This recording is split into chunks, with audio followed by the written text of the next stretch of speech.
Hello doctor साहब, हमें भी कोई भी एलर्जी का टेस्ट नहीं कराना। हमें पता है कोई इसको किस चीज़ से एलर्जी है। इसको धूल से एलर्जी है। जब ये बाहर निकलती है, जब धुआं इसके सामने आता है तो इसको एलर्जी है, तो इसको छींकें आती है, तो इसको खांसी आता है। और बाहर जब ये घर से निकलती है तो इसको वो बढ़ जाता है, या स्कूल या ऑफिस में जब काम करने जाती है तो इसको बढ़ जाता है, यानी इसकी छींकें बढ़ जाती है, इसको खांसी आना ज़्यादा हो जाता है। तो हमें कोई टेस्ट नहीं कराना है। Stop, think it again. आप जब बिस्तर पर सोने जाते हैं या सुबह जल्दी उठते हैं तो आपको छींकें आती हैं, तो आपकी छींक का दूसरा कारण है।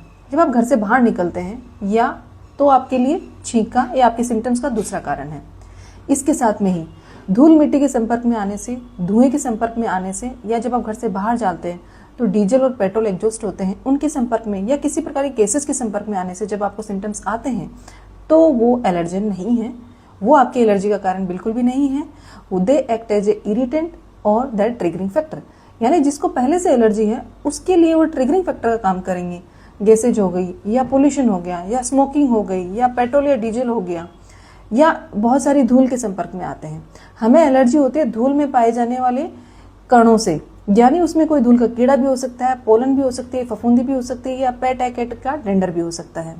तो हमें किस प्रकार के एलर्जन से एलर्जी है, इसको पता करने के लिए हमें स्किन प्रिक टेस्ट कराना बहुत ज़रूरी है। उसके बाद वी कैन डिसाइड कि हमें अवॉइडेंस करनी है या टैबलेट्स लेनी है या हमें इम्यूनोथेरेपी की ज़रूरत पड़ेगी। तो स्किन प्रिक टेस्ट बहुत इजी है। कोई भी एलर्गोलॉजिस्ट होगा वो करके अपन को किस चीज़ से एलर्जन से एलर्जी है वो बता सकते हैं।